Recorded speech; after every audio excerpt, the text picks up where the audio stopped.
Agradecemos ao professor Humberto por esta aula de hermenêutica. Cumpriu estritamente o tempo, não foi necessário falar, estou terminando. E nesta aula de hermenêutica, mostrando a dificuldade do exercício interpretativo do direito, isso leva a nós, julgadores, a reflexão quanto à chamada cultura das metas, quando claramente se impõe e se coloca a quantidade em detrimento da qualidade. Costumo dizer que proferir uma sentença, julgar um processo, não é fabricar pães, não é? A cada um nós temos uma situação muitas vezes semelhante, mas sempre com as características e a especificidade de um caso concreto. Por isso, é necessário refletir sobre essa questão de números que assalta o judiciário. Passemos agora a palavra ao professor José Afonso D'Alegrave Neto, nosso convidado sempre presente, já esteve várias vezes nos nossos congressos, com grande sucesso. O professor D'Alegrave é mestre e doutor em Direito das Relações Sociais pela Universidade Federal do Paraná, é membro eleito da Academia Brasileira de Direito do Trabalho, é membro da Associação Luso-Brasileira de Juristas do Trabalho, é professor da Escola da Magistratura Trabalhista do Paraná, da PUC do Paraná e do curso LFG. Advogado, membro do Instituto dos Advogados Brasileiros, professor do curso de pós-graduação e mestrado das Faculdades de Direito da PUC Paraná e do Unicuritiba.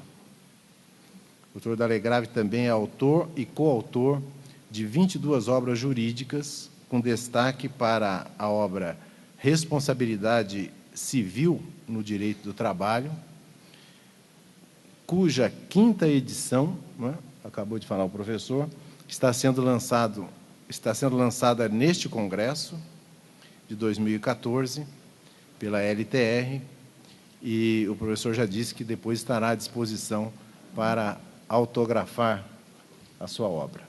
Com a palavra, então, o professor D'Alegrave.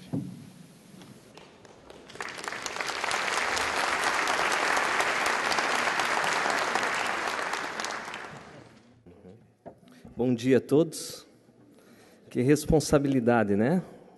Esse que é um dos eventos mais importantes do cenário jurídico, auditório cheio.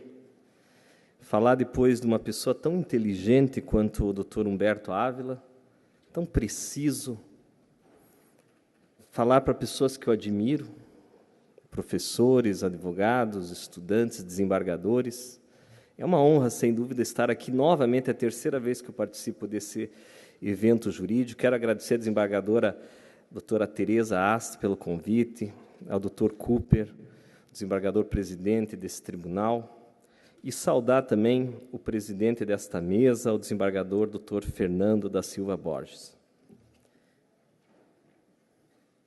O que são direitos fundamentais trabalhistas nos dias de hoje? Os filósofos nos dizem que a nossa sociedade é uma sociedade pós-industrial, que ela não é mais agrária, não é mais industrial, e ela é mais uma sociedade diversificada com prestação de serviço. Outros dizem que nós vivemos uma época de uma sociedade pós-moderna. E quais são as características dessa sociedade pós-moderna? Diversidade, nunca se falou tanto em diversidade, diversidade de etnia, de tribos urbanas, de consumo, digitalizada, somos todos digitais, agora mesmo tem muitos que estão aí nos seus smartphones, incluindo e deletando pessoas no seu Facebook. E Zygmunt Bauman já dizia que a modernidade é líquida, e ela é tão líquida que nós podemos, num toque do teclado, incluir ou deletar algum amigo, algum ex-namorado chato, alguma coisa desse tipo. Uma sociedade veloz, obstinada pela velocidade.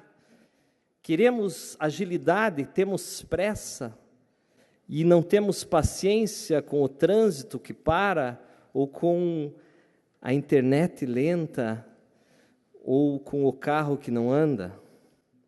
Uma sociedade consumista, e tudo gira em torno do consumo, e não por acaso a Nike diz just do it, e apenas faça, e apenas consuma.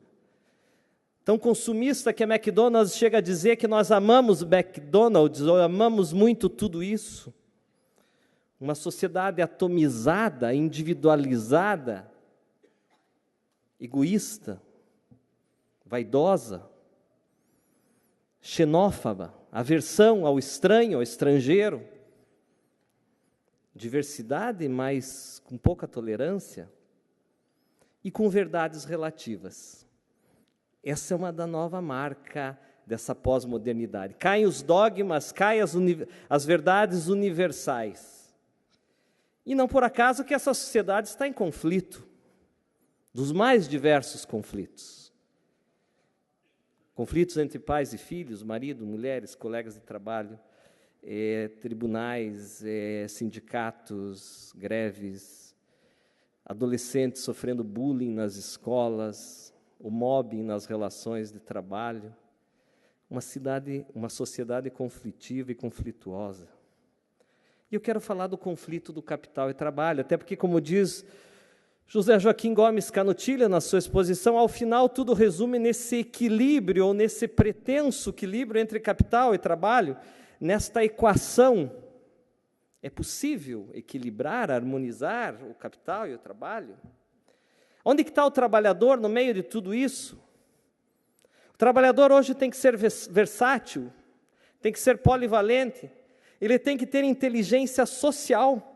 Não basta ter um QI alto, não basta ter um QE, inteligência emocional alta. Hoje esse trabalhador também tem que ter inteligência social, ele tem que ter carisma, ele tem que saber sorrir, mesmo quando ele está tenso, ele tem que saber sorrir, ele tem que saber conduzir uma equipe, ele tem que saber aguentar as barras de um chefe estressado.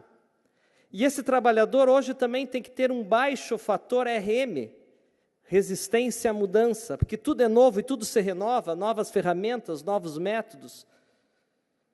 Um trabalhador hoje que tem que se acostumar a ser vigiado e monitorado. E estamos sempre monitorados e vigiados. Nós sabemos o que você fez no verão do ano passado, e nós sabemos tudo e de todos. E as pessoas que estão distantes de nós sabem que nós estamos aqui em tempo real. E aí surgem, então, os conflitos nesse capital e trabalho. E os direitos fundamentais trabalhistas do século XXI, no meu modo de ver, são os novos danos. Os novos danos que esse trabalhador é vítima no meio de tanta pressão por produtividade e resultados. Hoje, esse trabalhador, ele é super vigiado, há uma super ou uma hiper sujeição. Existe um vídeo que bombou no YouTube, eu gostaria que eles passassem agora, mas antes eu gostaria de comentar, um vídeo muito conhecido de um sujeito que teve que doar sangue num dia de feriado. E reparem no início desse vídeo que ele diz, vem uma repórter perguntar para ele, o que o senhor está fazendo aí? A firma que mandou, tem que vir, e eu tenho que vir aqui doar sangue. Então veja até que ponto, solta esse vídeo para nós, por gentileza. É a primeira vez que você está doando? Isso. Por que você aproveitou o feriado? A firma que mandou, né, e tem que vir, né. É que tem uma, acho que é mulher, uma sogra, de um amigo nosso que trabalha conosco, sabe, que está internado no hospital e está precisando de doação. E nós, como eles pediram, nós íamos fazer essa caridade e aproveitar, né, o feriado está vazio. Vale a pena. Vale, com certeza. E dou uma indicação, quem nunca doou pode vir doar. Que não dói nada. Espera só um minuto.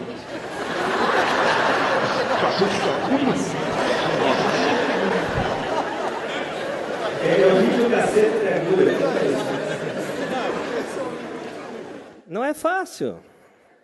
Nesse país não é fácil ser nem empresário e nem trabalhador. Empresário é uma carga tributária gigantesca. Como é que o empresário vai concorrer com um produto made in China, que explora os chineses, uma escravatura amarela, que não registra ninguém, e que tem uma mão de obra baratíssima, e aí seus produtos são baratos e nós aplaudimos? Mas também como é que o empresário brasileiro vai concorrer? E o trabalhador? Hoje já se fala num dano existencial. O que é esse dano existencial? Um dano a um projeto de vida. Veja essa jurisprudência. A jurisprudência do TST. A lesão decorrente da conduta patronal ilícita que impede o empregado de usufruir, ainda que parcialmente, das diversas formas de relações sociais fora do ambiente de trabalho, familiares, atividades recreativas e extralaborais, ou seja, que obstrua a integração do trabalhador à sociedade ou, ao frustrar o projeto de vida do indivíduo, viola o direito de personalidade, constituindo o chamado dano existencial. O reiterado descumprimento do dever contratual, ao não conceder férias por 10 anos, caracterizou o dano existencial. O que é o dano existencial? Quando o empregado é tão explorado que daí durante 10 anos ele não tem férias, e aquele projeto de vida que ele tinha, de descansar nas férias, conhecer outra cidade, visitar parente, foi frustrado. Ou ele nunca teve repouso semanal remunerado, ou que nunca coincidiu com o domingo, e ele se frustra num projeto que ele tinha de ir à missa, ou ir ao culto no domingo, ou qualquer horas extras em uma quantidade excessiva e prolongada, que faz dele uma pessoa que não tenha mais condições de ter êxito naquilo que ele idealizou como projeto de vida. Então, é este exagero da empresa em sugar a tal ponto o empregado que frustre o seu projeto de vida, de querer jogar futebol, de ser músico, de viajar, de conhecer os parentes, de namorar, de ir à igreja. Quando a empresa, de tal forma, suga as energias desse empregado, a tal ponto que frustra o seu projeto de vida, desde que seja um projeto de vida razoável, né? Que às vezes também tem algumas aventuras jurídicas, às vezes o empregado, não, meu projeto de vida é ir à Lua, e eu me vi frustrado nesse projeto, é participar do Big Brother, quer dizer, desde que seja um projeto de vida razoável e que se vê frustrado, é um dano existencial. Mas o que eu gostaria de falar, e eu gostei muito da palestra que me antecedeu, que falou da aula de hermenêutica, de exegese, eu gostaria de chamar a atenção por que diante de um mesmo caso concreto, nós temos decisões tão díspares. É duro, eu que sou advogado, às vezes eu tenho 3, 4 ações idênticas, são 3 ou 4 clientes que chegaram junto, trabalham no mesmo local, e cada um cai numa vara, e depois cada um cai numa turma, e os resultados são muito diferentes. Tem uns que não ganham nada, e tem outros que ganham 200 mil reais. E como é que você vai explicar para essas pessoas que o mesmo caso, a mesma situação, teve soluções tão diversas? E aí, então, eu gostaria de falar um pouco desse sistema jurídico. Como é que o operador jurídico deve interpretar a norma trabalhista, os direitos fundamentais do trabalhador, à luz de um sistema, que é um conjunto de elementos imbricados, sobrepostos, uma totalidade ordenada e coordenada, um conjunto de entes ou elementos entre os quais existe uma certa ordem e uma certa unidade. É o que Bob fala, todo sistema tem unidade e tem ordem. E aí surge a lei fundamental. E a lei fundamental é como se fosse um sol irradiando os planetas que estão girando em seu torno. A lei fundamental é a Constituição Federal. E os planetas são os microsistemas jurídicos. Natalino Hirti, o jurista italiano, diz que nós vivemos a época dos microsistemas jurídicos. Se no positivismo do dois séculos atrás, nós tínhamos um sistema jurídico fechado, hermético, casuístico, era a época dos grandes códigos, os códigos oitocentistas, BGB alemão, Código Civil de 1900, Código Napoleônico francês de 1804. Nessa época, a principal lei de um país era o Código Civil, casuístico, tudo estava ali, monolítica. Um sistema jurídico fechado que sequer admitia lacunas. E a interpretação, a melhor interpretação era a gramatical, a precisa, literal. Não se existia no positivismo científico exegese extensiva, teleológica e muito menos sistêmica ou sistematizada. Ocorre que alguns julgadores pararam ainda nesse sistema jurídico fechado e ainda olham o direito à luz de um sistema jurídico fechado do século XIX, preferindo a interpretação gramatical do que a interpretação sistêmica que desemboca neste quadro axiológico, neste quadro de princípios constitucionais. Nós vivemos hoje um sistema jurídico aberto, com mecanismos de abertura, com conceitos jurídicos indeterminados. Vejam, por exemplo, o artigo 421 do Código Civil, que fala da função social do contrato.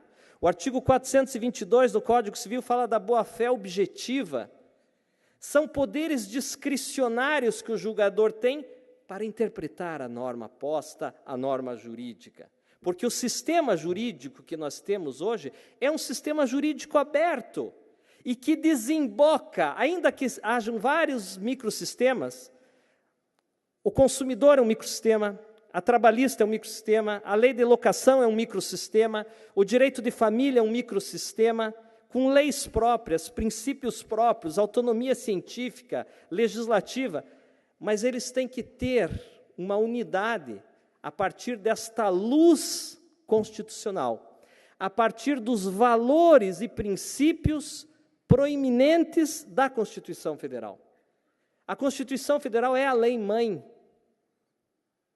é a principal carta da República que vai inspirar não só o legislador, mas o julgador. E aí nós temos que enxergar o sujeito de direito não só em abstrato. João dos Anzóis celebrou um contrato com... Que João dos Anzóis? Quem é o João dos Anzóis? É um sujeito de carne e osso, que anela, que chora, que ri, que quer assistir a Copa do Mundo, que quer torcer para o Corinthians ou para o Palmeiras. Nós temos que identificar este sujeito de direito que celebra uma relação de emprego. E o julgador, quando ele vai julgar um assédio moral ou sexual, ele tem que saber quem é esta vítima. Quem é esta vítima de acidente de trabalho? Eu tenho que olhar para essa vítima.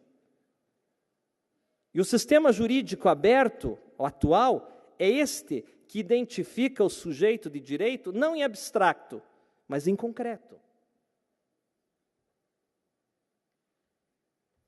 Aí vem o ministro Celso de Mello e diz de forma correta: a interpretação mais prestante na ordem jurídica do texto constitucional é a interpretação sistêmica, que foi muito bem abordado pelo colega que me antecedeu.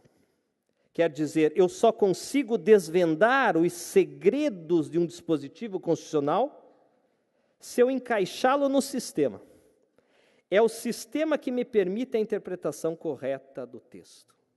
E assim, quando eu pego uma questão de dano moral, eu tenho que saber que ela está dentro de um pilar das obrigações e que desemboca no valor da dignidade da pessoa humana, que é um princípio constitucional. Juarez de Freitas diz que esse sistema jurídico é uma rede de valores, uma rede axiológica hierarquizada, com princípios tópicos, normas, cuja função é de superar as contradições, as antinomias e dar cumprimento concreto aos princípios e valores plasmados, implícita ou explicitamente, na Constituição Federal. E aí eu pergunto, qual que é a função desse sistema jurídico? Nós, como advogados, ou como os desembargadores, juízes, procuradores, qual é a função? Fazer uma adequação da norma coletiva, da convenção, da portaria do Ministério do Trabalho e Emprego, do contrato de trabalho, do caso concreto, eu fazer um exercício de adequação àquele caso concreto, aquela norma abstrata, aos valores e princípios da Constituição. O melhor julgador, o melhor intérprete, é o que faz esse exercício. Eu faço uma adequação do caso posto, aquilo que a Constituição elegeu como supremo, como proeminente. E quais são esses princípios constitucionais importantes para o direito do trabalho? A dignidade da pessoa humana, dignidade. Revistas íntimas após o expediente, para mim, não é tratar o empregado de forma digna. O que é isso? Eu eleger 2, 3 trabalhadores e dizer, vocês ali vão para o vestiário, vão ficar só de cueca, vocês vão ficar de roupas íntimas, aí vai alguém aí apalpar vocês para ver se vocês estão furtando algum objeto da empresa. Isso é revista íntima após o expediente. Isso é tratar com dignidade um trabalhador? Solidarismo. A Constituição Federal fala que o valor é o outro. A vedação a qualquer forma de discriminação, artigo 3º, inciso 4º, a função social da propriedade e logo a função social da empresa. A partir disso, nós temos, na ordem jurídica posta, uma primazia desses direitos fundamentais. A nossa Constituição Federal é muito avançada. E ela diz que esses direitos fundamentais do homem, eles têm aplicação imediata. Eles constituem um catálogo mínimo e exemplificativo e aberto, nada obstando que outros tratados internacionais ou outras normas infraconstitucionais alarguem este catálogo de direitos fundamentais. E ainda o parágrafo 3º diz que os tratados que versarem sobre direitos humanos e tiverem uma aprovação com quórum qualificado, eles têm status de emenda constitucional. Logo, o nosso problema não é um problema de Constituição Federal. O nosso problema é interpretar a norma jurídica. E eu quero dizer para vocês, caros congressistas, que a partir do instante que eu enxergar norma trabalhista sobre um viés constitucional, muda tudo. A partir do momento em que eu enxergar norma jurídica trabalhista como direitos sociais, que por sua vez são direitos humanos de segunda geração, muda totalmente a coloração que eu vou destinar. E o nosso microsistema jurídico trabalhista? A velha CLT, que completou 70 anos de idade o ano passado, uma senhora de 70 anos de idade, mas com alguns piercings e moderninha. Essa CLT, ela sofre muitas críticas. Esses dias eu estava na banca de uma mestranda na Universidade Federal do Paraná e o tema dela era os 4 mitos que envolvem o microsistema trabalhista CLT. E ela mostra, com incursão histórica, trazendo recortes de jornal, textos de sociologia, que a nossa CLT tem 4 mitos. E ela derruba os 4 mitos. Primeiro, não foi doação ou presente de Getúlio Vargas. Nasceu de um movimento de rua, paredista, mobilização dos trabalhadores. Essa história de dizer que foi um presente que Getúlio Vargas, não é verdade. Segundo mito, não é uma cópia da Carta de Lavoro de Mussolini. Só tem um artigo que é cópia da Carta de Lavoro, que é o imposto sindical. Só um artigo da CLT é igual à Carta de Lavoro. Só um artigo dos 950 artigos que a CLT tem. Ela não é só paternalista aos empregados. Ela é também uma conquista aos trabalhadores. Mas ela regulamenta o lucro da empresa. A partir do momento que eu tenho uma legislação que regula e regulamenta o lucro, é interessante também para o capitalista. A partir do momento que o empresário cumpre a legislação trabalhista, ele tem o direito voltado para si próprio. Vocês imaginem se não tivesse uma regulação, que anarquia não seria. E o quarto mito, ela não é rígida porque ela está na mesma esteira dos direitos da OIT. E mais do que isso, às vezes nós temos a mania de achar que a nossa CLT é um patinho feio, engessado. Vai ver a legislação trabalhista de Portugal, Código de Trabalho português, é igual à CLT. Vai ver a lei dos trabalhadores na Espanha, é igual à CLT. Vai ver a legislação trabalhista na Itália, é igual, do Uruguai, da Argentina. Então vamos tirar isso da nossa mente de achar que só a CLT, só no Brasil contempla este rol de direitos. Todas as legislações trabalhistas do mundo ocidental capitalista têm direitos muito parecidos. E aí ela diz, na sua dissertação de mestrado, a CLT não é cópia da Carta de Lavoro. E o Estado Novo não foi fascista. A CLT somente na matéria atinente ao direito coletivo do trabalho seguiu influência do corporativismo italiano. O conteúdo da CLT foi objeto de discussão por uma comissão especialmente designada, seguindo as normas da OIT. A CLT foi, indubitavelmente, uma grande conquista da classe trabalhadora. Os microsistemas se comunicam. Não é fácil ser operador do direito do trabalho. Seja você advogado, ou juiz, ou procurador. Não é fácil. Eu digo para os meus alunos que a advocacia trabalhista é a mais difícil de todas. E vou dizer por quê. Primeiro, as ações trabalhistas, ao contrário de uma ação civil, não tem um único pedido. Ação civil é ação de despejo, um pedido. Ou ação de divórcio, um pedido.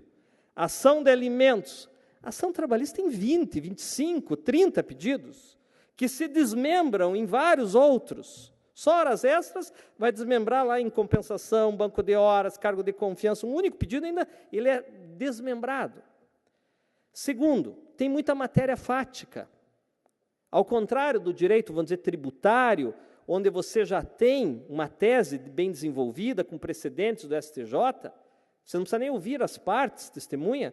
No direito do trabalho, tudo é testemunha, tudo é prova oral. Cansativo, é desgastante.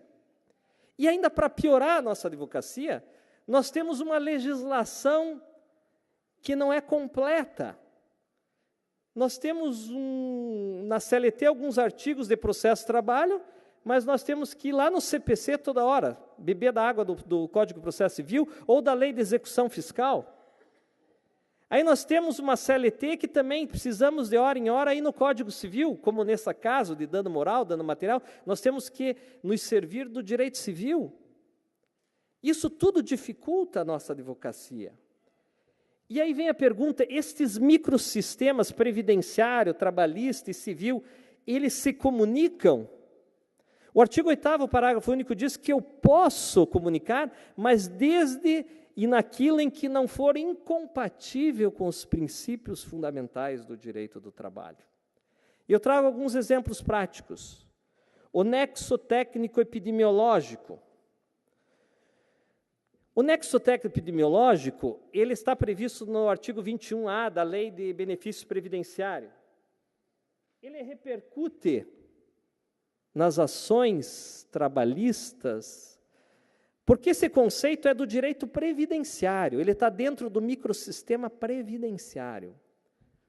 O que diz o nexo técnico? Eu gosto daquela equação, nexo técnico epidemiológico é igual a CID versus CNAE, ou seja, toda doença tem uma CID, Classificação Internacional de Doenças. Por exemplo, a tendinite tem a CID M65. Se eu cruzar essa doença com a CNAE, que é a Classificação Nacional das Atividades Econômicas, por exemplo, a CNAE de quem digita dados, banco, por exemplo, é a CNAE 6311. Se eu cruzar esta CID da tendinite com a CNAE dos bancos, eu vou perceber que há um nexo técnico epidemiológico. Logo, há uma presunção de que aquela doença tenha nexo na execução do trabalho. Só que esse é um conceito previdenciário. Eu posso comunicar esse microsistema previdenciário com o microsistema trabalhista?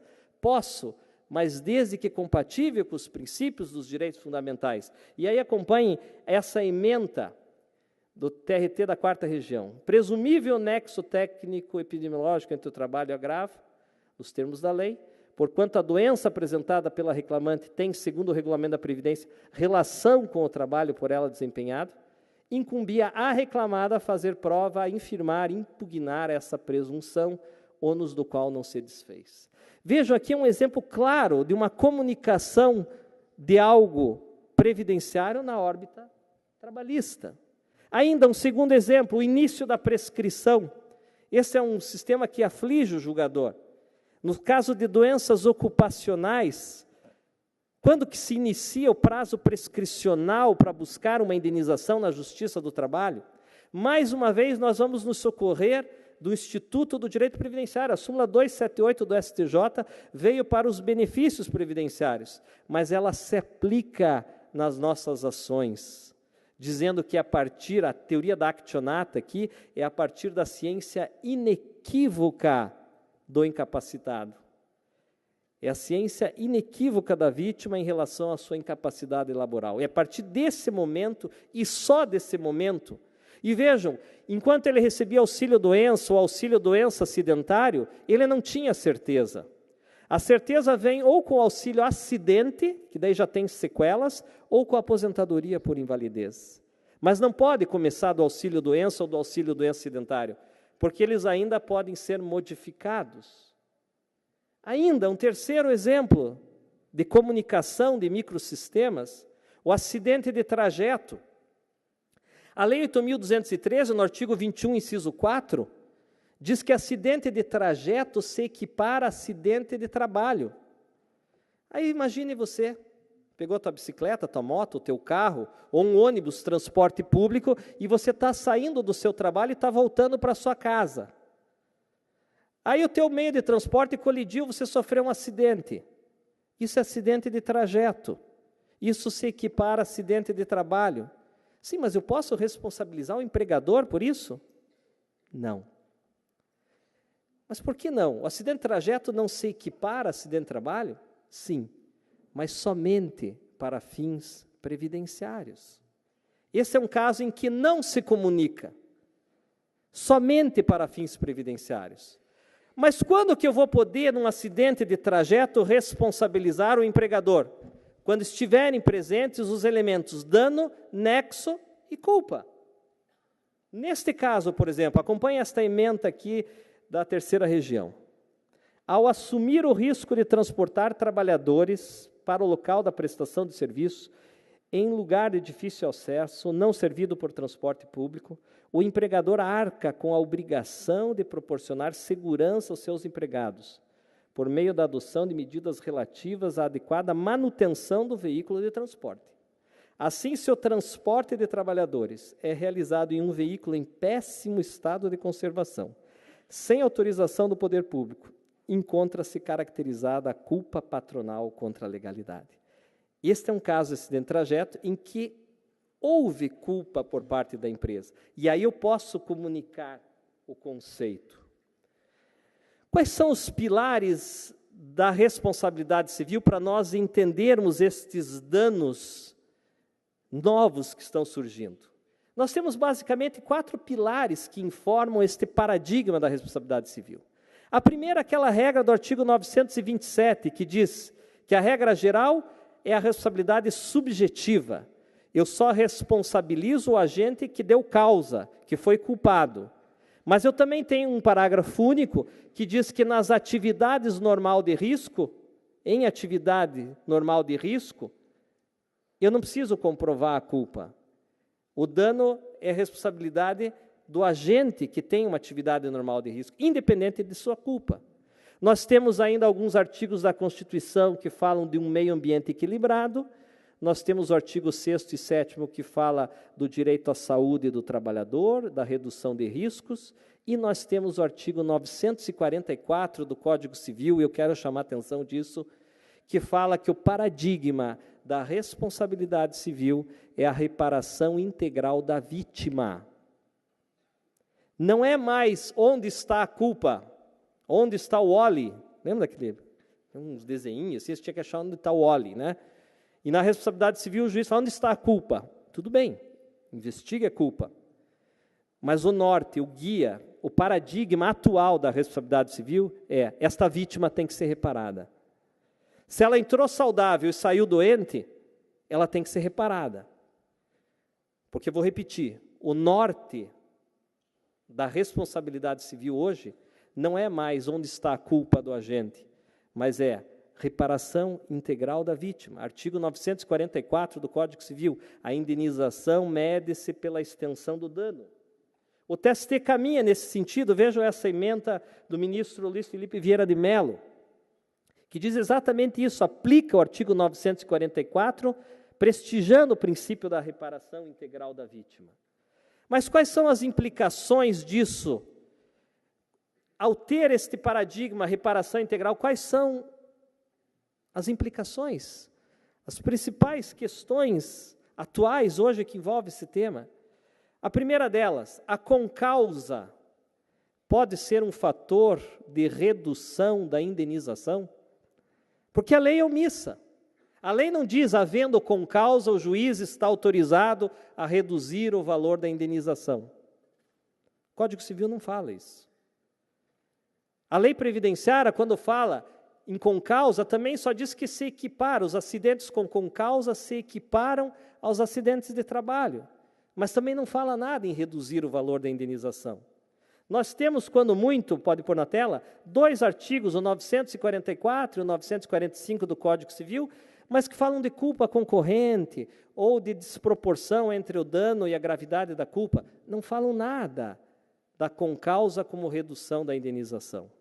Mas nós temos um artigo 8º, parágrafo único, que fala o que fazer no caso de lacuna. E aí nós temos 2 caminhos. Ou nós vamos pela lei, dizendo, não é motivo de redução.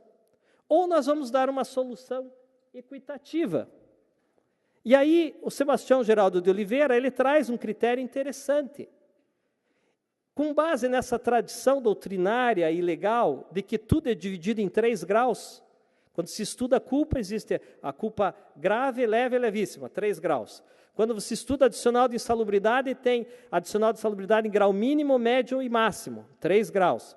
Quando você fala em fator de seguro de acidente de trabalho, você tem 3 graus, leve, médio e grave. E aí o Sebastião Geraldo, na sua inteligência, na sua proficiência, ele cria um critério objetivo para ajudar o juiz, dizendo que se a contribuição do trabalho naquela concausa, imagina um empregado que cortou o dedo, perfurou o dedo num acidente de trabalho, só que como ele tinha uma doença, ele teve uma complicação, uma contaminação, e ele teve que amputar esse dedo. Houve uma concausa aí, ele teve um histórico de uma doença pré-existente que complicou aquela perfuração no dedo. Neste caso de concausa, o que o julgador deve fazer? Pode voltar o quadro ali. Se ele perceber que a contribuição do trabalho for baixa, e logo a contribuição extralaboral for intensa, ele pode reduzir em até 40%, no máximo, o valor integral da indenização. Se for média, até 20%. E se for o contrário, a contribuição do salário for intensa e a contribuição da concausa extralaboral for baixa, ele pode reduzir no máximo 10% o valor integral da indenização. É um critério equitativo. Ainda, e já então, já eu termino, professor. Já é perigoso, se fosse só já termino, mas o já aqui. A concepção objetiva de culpa, nesse paradigma da responsabilidade civil, a culpa também deve ter um olhar objetivo.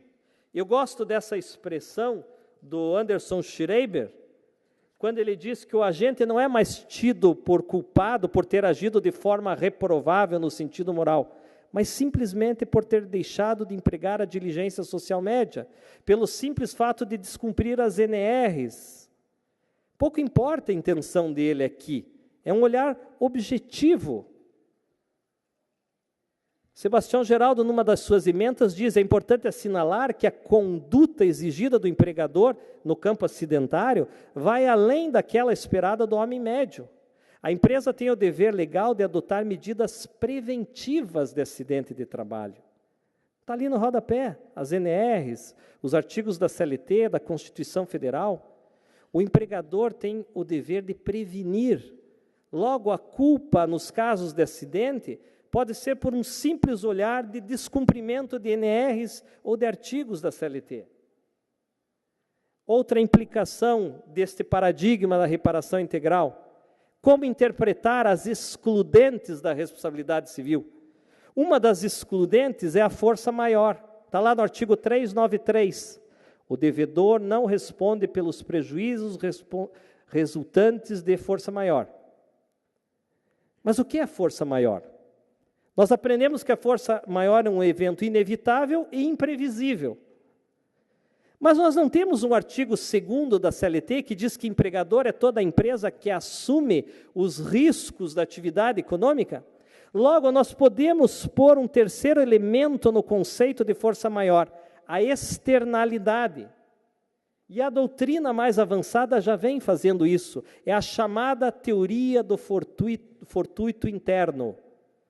Os civilistas já vêm adotando a teoria do fortuito interno. Só é excludente de responsabilidade o caso fortuito externo. Não se pode considerar inevitável aquilo que acontece dentro da esfera pela qual a pessoa, a empresa é responsável. O TST já vem nesta esteira. Veja essa ementa. A empresa Minas Pneu, especializada no comércio e conserto de pneus, foi condenada a pagar 15 mil por lesões causadas a um funcionário pela explosão de um pneu ocorrida durante um teste do produto. A primeira turma do TST entendeu que o estouro de pneus é um risco da atividade empresarial e deferiu a indenização por danos morais.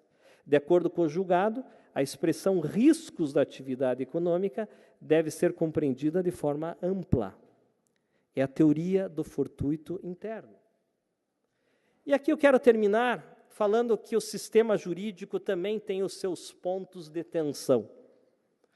Klaus Canaris, ele fala em 3 pontos de tensão: as quebras sistemáticas ou contradições de princípios e valores, e aí a interpretação tem que ser sistêmica, a solução para isso tem que ser uma interpretação sistêmica, as normas estranhas aos sistemas ou valorações isoladas, e aí a exegese deve ser restritiva, e as lacunas nos sistemas ou falhas setoriais, onde eu posso me servir de tópicas, ou topos, ou topoi, aporéticos. O que é isso? São lugar comum, senso comum, um catálogo de máximas de experiência a partir de uma problematização. Rapidinho vamos comentar essas 3. Primeiro exemplo, contradições e conflitos. Há muitas vezes colisão de direitos fundamentais. Pegue, por exemplo, a questão do e-mail corporativo. A empresa pode rastrear e monitorar os e-mails do seu empregado? Essa é uma questão cruel. A empresa pode, de forma legítima, rastrear os e-mails do seu empregado? Nós estamos aí diante de um conflito de interesse. Direito de propriedade da empresa, porque ela que forneceu o e-mail no computador dela, ela que paga o provedor, é uma ferramenta de trabalho, mas nós temos um interesse que é o direito à intimidade, a preservação da intimidade, a inviolabilidade das correspondências, da comunicação. E aí? Aí vem Gomes Canotilho, que coincidentemente está aqui hoje, e diz que meios e fins colocados em equação mediante um juízo de ponderação, a fim de se avaliar, se é preciso avaliar se o meio utilizado é ou não desproporcional em relação ao fim. É o princípio da proporcionalidade, também chamado de princípio da ponderação, ou princípio de um juízo de ponderação. Alexis diz, quanto mais intensiva é uma intervenção em direito fundamental, tanto mais grave devem ser as razões que a justificam. E o TST tem uma decisão histórica do ministro Dall'Asen, em 2005, que, em resumo, diz isso. Apenas o e-mail pessoal ou particular do empregado desfruta da proteção constitucional e legal de inviolabilidade. Solução diversa impõe-se em se tratando do chamado e-mail corporativo, que nele trafeguem mensagens de cunho estritamente profissional. Em princípio, é de uso corporativo, salvo o consentimento do empregador. Ostenta, pois, natureza jurídica equivalente a de uma ferramenta de trabalho, proporcionada pelo empregador para a consecução do serviço. Pode, sim, o empregador monitorar e rastrear a atividade do empregado no ambiente de trabalho em e-mail corporativo. O segundo caso são as valorações isoladas. O artigo 7º, inciso 26, ele diz reconhecimento das convenções coletivas. Está lá na Constituição Federal. Aí tem alguns juízes que entendem que tudo que está na convenção coletiva é legítimo e válido. Mas não é bem assim. Existe um quadro de valores na Constituição Federal, a começar pelo caput do artigo 7º. São direitos dos trabalhadores urbanos e rurais, dentre outros, que assegurem melhor condição social ao trabalhador. Logo, até que ponto essas convenções coletivas podem trazer supressões de vantagens ou direitos conquistados pelo trabalhador através de leis? Vamos pôr ali na tela essa ementa recente, semana passada, 2014, 30 de maio de 2014, não, um pouco mais, um pouquinho para trás, diz o seguinte: a negociação coletiva é instituto valorizado e protegido pela ordem constitucional. Não está, e nem pode estar, no entanto, livre de quaisquer limites, e não pode suprimir direitos que já foram conquistados através da lei. É uma valoração isolada, o artigo 7º, inciso 26. E se é uma valoração isolada, ele tem que ser interpretado de forma restritiva. Finalmente, a última hipótese, as lacunas, as falhas setoriais. Até pouco tempo atrás, nós tínhamos uma lacuna no assédio moral. O assédio moral ainda não é regulado nem no Código Penal e nem na legislação trabalhista. Mas o juiz tem que dar conta do assédio moral, ainda que haja uma lacuna. Até pouco tempo atrás, as revistas íntimas também não eram reguladas. Agora tem um artiguinho lá para as mulheres que proíbe revistas íntimas para as mulheres. E para os homens também, porque nós também temos intimidade. Não é só a mulher que tem intimidade.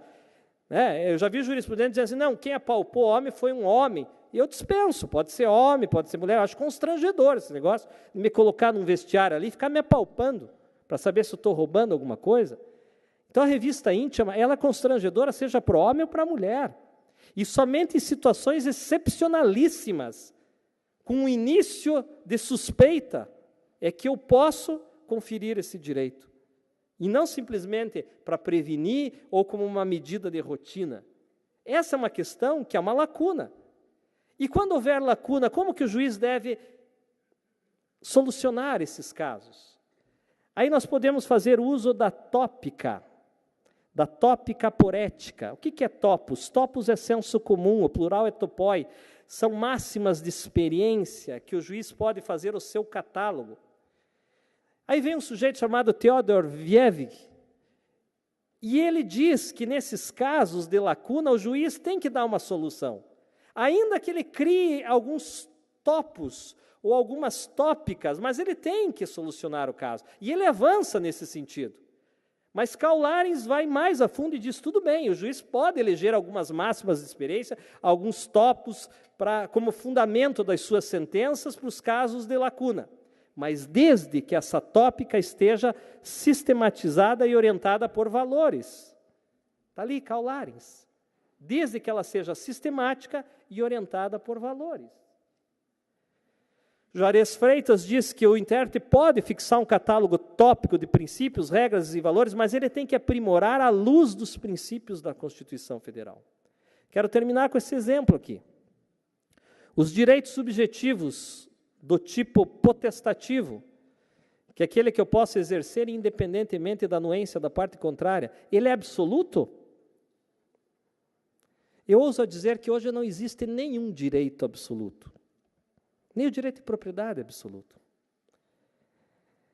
Existe a função social, existe a funcionalização. Pietro Perlingieri fala da funcionalização dos institutos ou dos conceitos. Logo, o empregador pode mandar embora o empregado doente, ou o empregador pode mandar embora o empregado porque descobriu que ele tem uma convicção política partidária diferente da dele. Aí ele põe lá, dispensa sem justa causa. Mas, no fundo, faz-se prova de que foi abusiva, que, na realidade, não mandou, foi por uma discriminação, porque ele tinha HIV, ou porque ele era de um partido, ou porque ele era de uma religião diferente da do empregador. Aí o ministro Marco Aurélio de Mello, quando era ministro do TST, ele disse o seguinte, nessa decisão, em 89, que depois foi confirmada pelo Supremo Tribunal Federal. Direito potestativo de resilir o contrato, abuso. O exercício pode mostrar-se abusivo, não passando o ato patronal pelo crivo da Constituição Federal, que encerra, em torno do tema, garantias mínimas do cidadão. Quero terminar aqui. A minha intenção foi apenas levantar algumas dúvidas. Eu gosto de dizer que em congresso a gente nunca sai do mesmo jeito. E é natural você sair mais confuso do que você entrou. Ninguém vem aqui para solucionar, não é aula de cursinho, que você, precisa solucionar. Não. Congresso é para levantar poeira. Congresso é para a gente pensar um pouco diferente. E a minha intenção aqui foi justamente mexer um pouco, enxergar um pouco essas normas jurídicas, esses casos, à luz de um sistema, de uma ordem jurídica. E os direitos fundamentais do século XXI, hoje, são os direitos da indenização, do dano moral, do dano material, de uma sociedade conflitiva e conflituosa. Nunca se viu tanto dano e tanto conflito de interesse. E aí vem uma parcela da jurisprudência e da doutrina e diz: o Brasil está caminhando para uma indústria do dano moral. E realmente, nós temos que tomar cuidado, porque tem muito aventureiro, tem muita mentira. Esses dias uma senhora chegou no meu escritório e disse: eu preciso entrar com uma ação dando moral, só que, você me desculpe, se eu for falar posso me emocionar. Eu falei: pois não, trouxe copo d'água, lenço de papel, pá. Não, é que eu fiz aniversário, né? Você sabe como é que é aniversário, né? Eu falei: bom, se até agora não vi nada de dando moral, né? Pois é, e aí eu comprei um bolo, né? Sabe como é que é? Eu comprei um bolo para festejar meu aniversário, né? Às 5 horas eu queria abrir o bolo e comer o bolo com os meus amigos. E quando chegou às 5 horas, eu abri a geladeira, tinham comido o meu bolo e abriram o meu bolo, e ela chorava e chorava. E eu já ali, não, realmente, isso aí é complicado mesmo, o teu bolo, né? E eu já imaginando, eu não vou entrar com uma ação para pedir 20 mil porque comeram o bolo dela, não dá, né? Eu já pensando, daí eu falei com o meu chefe, e ele falou: não, eu também comi, vamos comer o resto, está tudo certo. E ela chorava. E aí eu falei para ela: pois é, realmente me põe no seu lugar, né? É difícil, mas isso não é um dano moral suficiente para uma indenização, é um mero dissabor. Joga o bolo na cara de quem fez isso e siga a vida. Então existe isso. Mas eu quero terminar com essa ementa aqui, essa ementa do TJR de Rio de Janeiro, e que diz algo que também nós devemos ficar atento. Diz assim: ao contrário do que afirmam os detentores do poder econômico, a cujo canto da sereia, lamentavelmente, se aliam alguns integrantes do poder judiciário, de que se alarga a indústria do dano moral, a realidade é outra. É o despertar na consciência, na experiência e até mesmo no estímulo de doutrinadores e jurisconsultos sensíveis, o espírito de cidadania, de amor próprio e de autoestima que há muito o povo brasileiro havia perdido e agora tenta a duras penas recuperar. E a esses esforços, sem dúvida alguma, não pode o judiciário ficar alheio. Não é a indústria do dano moral. É a indústria da defesa de seus direitos, tentativa de pelo menos se atenuar a indústria da impunidade. Meus queridos, mudemos, mas mudemos devagar.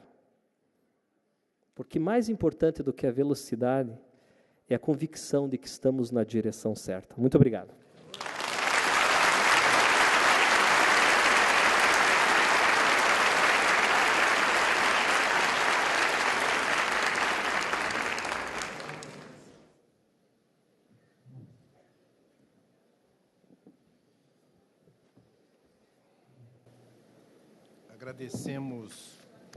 Agradecemos a excelente palestra do professor Dalegrave, que nos trouxe uma abordagem relativa aos direitos fundamentais, focada e dando uma ênfase à questão dos danos morais, do dano existencial, dos danos materiais, que são efetivamente produto, professor, como Vossa Excelência ressaltou, da maior consciência do ser humano com relação à dignidade da pessoa humana.